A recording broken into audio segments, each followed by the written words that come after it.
This review has been made possible by Toyota of Naperville. As you know, Toyota has tons of brand new Toyotas available for purchase. But did you know that they also have a remarkable selection of used cars? Head on over to toyotaofnaperville.com and look through hundreds of used cars for sale right now.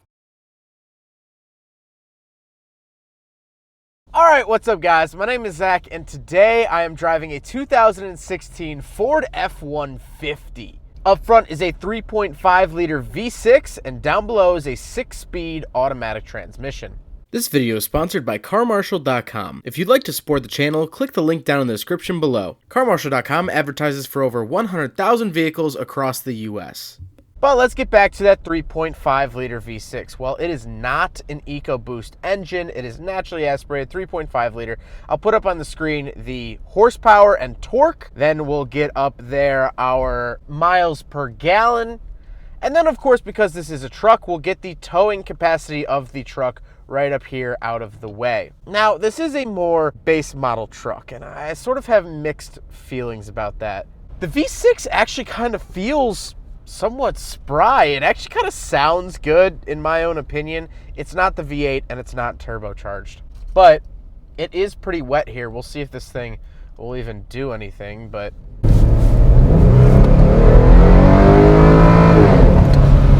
makes a decent amount of noise. Really, I can't knock it too hard. I would love a V8. You know, I love V8 trucks or diesel trucks or everything like that, but all right, so we'll do it again. We're up in sport mode. It is really wet outside, so I'm just going to kind of roll into it because I don't think we'll get traction. But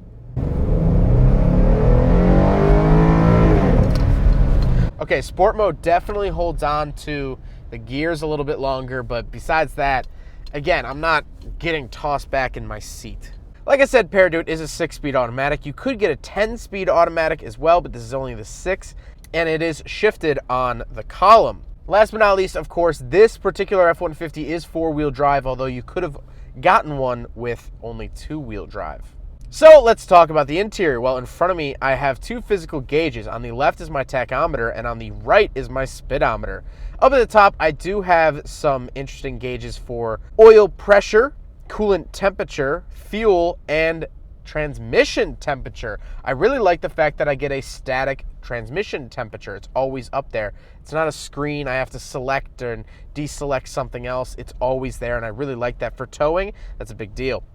In the center, I do get a screen, and of course, Ford is usually pretty good at giving me some screens here, so let's pull up right here, and we'll go through them now. So, display mode, we have distance still empty, transmission temperature in digits, tire pressure, digital speedometer, engine information, oil life, engine hours, percent oil life, engine hours, engine idle hours, keys, things like that. We can go back to trip and fuel, fuel economy, fuel history, my compass, towing, trailer status, no active trailer, trailer options, connection checklist, off-road. We have our tilt, yaw, all those sorts of things, power distribution. Then we just have our settings, DTE calculation, all of that sort of stuff. I get a lot of things in that little screen. Now, it's a pretty basic small screen. I'm not the biggest fan of it, but it does the job and it gives you a lot of information. And in a truck, something that's a tool, I absolutely love that. On the steering wheel on the left, we get controls for that center screen I just talked about. Cruise control on the left, and then on the right, I have volume, track change, voice commands, and phone options. The steering wheel is where it starts to feel like this is a cheap truck. The plastic on the steering wheel feels very cheap, and the place where the buttons are, I guess the little different plastic piece, you can press that and it sort of clicks. The steering wheel doesn't feel like it fits together 100% properly. There's a lot of play in it. It's kind of not really all that confidence inspiring. The shifter is on the column. It is to the right of the steering wheel, and actually there's a button on the end of it for towing mode and then sport mode. So hit it once for towing, hit it twice for sport. To the left of me, I have my headlight switches, gauge dimmer switches, things like that. And on the door, I have my power mirrors and power windows, as well as my locks down below. In the center, I have my traction control off and hazard button. Then I have a small radio. And again, this is a fleet vehicle. This is kind of where it seems very fleet-like. My cousin drives a tow truck. an F-150 with a flatbed, I believe, and his has the same pretty much radio. This is a fleet radio. It'll play your music. You can still play CDs, things like that, but it's not anything impressive. Down below that, we have giant big knobs for that center screen. I like that a lot. And then we have our climate control options. No dual zone or auto, but it has a decent amount to offer for air conditioning. And again, this is a base model pickup truck with air conditioning. That really couldn't be said 20, 30 years ago. So it's a little bit of an advancement in technology. To the left of the radio dials, I do have my 2 high, 4 high, and 4 low settings. So that is how I put it into 4-wheel drive. And then opposite of that, I have a 12-volt outlet. Down at the way bottom, I do have USBs and a 12-volt outlet. The center console does fold up. Let me get all my garbage out of there. It does fold up to be a center seat.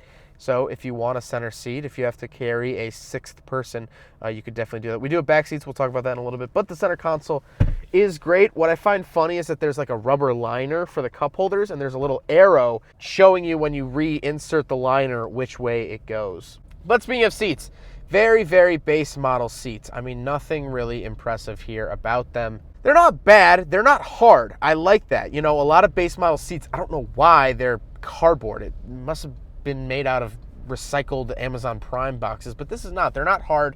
They're just not the best things in the world. This isn't the King Ranch or High whatever they call it. And believe me, one day I do want to get my hands on a Texas edition, but they do the job. Now, I do have back seats, so we'll hop in back and do a back seat review for the F-150. All right, so I figured I'd do this part with the head strap on, because why not? Got a little handle here.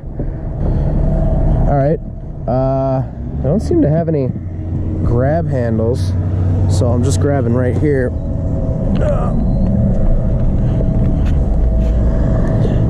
All right, I can only really close this, but I have power windows down here. I do have a 12-volt outlet, which is pretty nice. The seats are not bad. Legroom, as you can see, not bad at all. I mean, like, for a truck that doesn't have 4 doors, this isn't that bad. Obviously, not the best in its class. You know, that would be a 4-door truck. But I think overall, the back seat isn't bad. The headrests look a little depressed. Can't say I blame them. But, you know, you can fit 6 people in here. I mean, I think that's a really big deal. And you don't sacrifice that much bed length. I mean, look at how much length is still back there. That's Montana right there. So overall, not a bad back seat. And let me know if you guys like this head strap back seat sort of review. There's nothing to really attach the GoPro to, so thought I'd try it out. Now we gotta talk about the looks. I don't mind the looks. I don't think it's stellar. I mean, my heart will always be with the old OBS style Fords, but I don't think it looks bad. This is one of the first years that they started using the aluminum body. And the reason I bring that up, pretty much everyone knows that, but not everyone thinks about if you own a business, if you're going to have this as a business vehicle, you can't stick magnets to it. You cannot magnetize your business's logo to the side. You either have to do wrap or paint or something of the sort. You can't just stick a magnet on and go. But I like the overall look of it. I think the color's good. Not really much else I could say about the looks. Now we have to talk about my overall thoughts of the F-150. Well, I acknowledge the fact that this is pretty much a base model. I mean, it's very close to the bottom. I have the weakest engine offered, the worst infotainment system, the smaller transmission. I get it. This is pretty close to base. And so with that being said, I'm a little bit torn because I think gone are the days of a cheap, honest pickup truck. And honestly, this is a cheap, honest pickup truck. This only has 24,000 miles on it, and Toyota isn't asking that much for it. This is a cheap, honest pickup truck, and so in that sense, I love it. I think it's great. I think pickup trucks should be more accessible. In one direction, I love it. I think this is a great cheap pickup truck if you need a cheap pickup truck, and maybe if you're comfortable doing add-ons yourself, you could swap out the steering wheel for a nicer one. You could swap out the infotainment for a nicer one. Whatever. You could do it. But on the other side of that, I also feel like cheap pickup trucks have gone down a lot in quality. Again, a long time ago, I reviewed pretty much this truck from the 90s. I believe it was an XL or maybe it was an XLT, but it's a 6-cylinder, more towards a base model truck. And I loved that truck. I thought that truck was great. This just doesn't have the build quality that you were used to in yesteryear. I mean, even back in the day, if you bought a cheap F-150, at least it had good build quality. This doesn't feel good. Like I said, the plastics kind of rattle. It feels cheap. It feels like a rental car or rental truck or something I would rent from U-Haul. And so if you're in the market for a cheap pickup truck, if you're going to use it for your business, if you're going to use it for work, you're going to take it to the construction site, or you're going to build a deck next year and you're going to need something big enough to move all those pieces, or just a truck that'll be used as a tool, then the XL is great. It's a great option for you. It's cheap. It works. It'll do the job with a smile on its face. Now, if you are looking at a truck to daily drive, this is going to be your daily driver to your corporate job, but on the weekends you have a motorcycle that you like to take downstate. Or, you have a couple kids, like to drive to football practice and all that stuff, and every once in a while, you like to have a truck so you can get mulch for your wife, or tow the boat once or twice a summer in and out of Lake Shelbyville. I would look elsewhere. I would look at a nicer spec. Can I drive this pickup truck for its utilitarian purpose? Yes. I'm not comfortable in it, and I don't want to live with it. This truck is that group member that gets the job done and you have a decent rapport with, but you don't want to be friends with them outside of the class. You're not going to invite them to dinner. You're not going to say, hey, a couple of the guys, we're going out if you want to join us.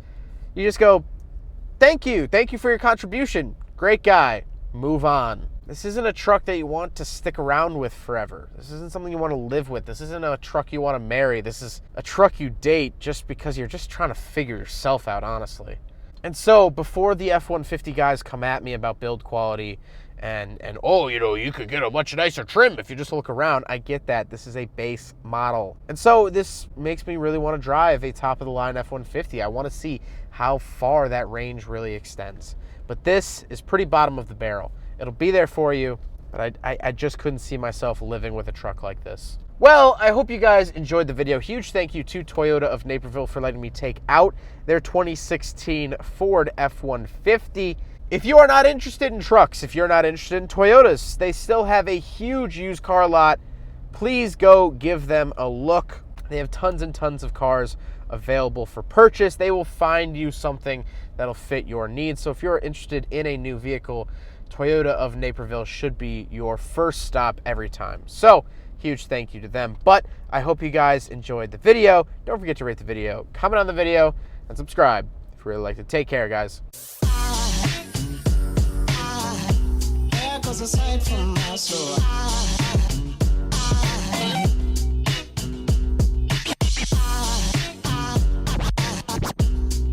Aside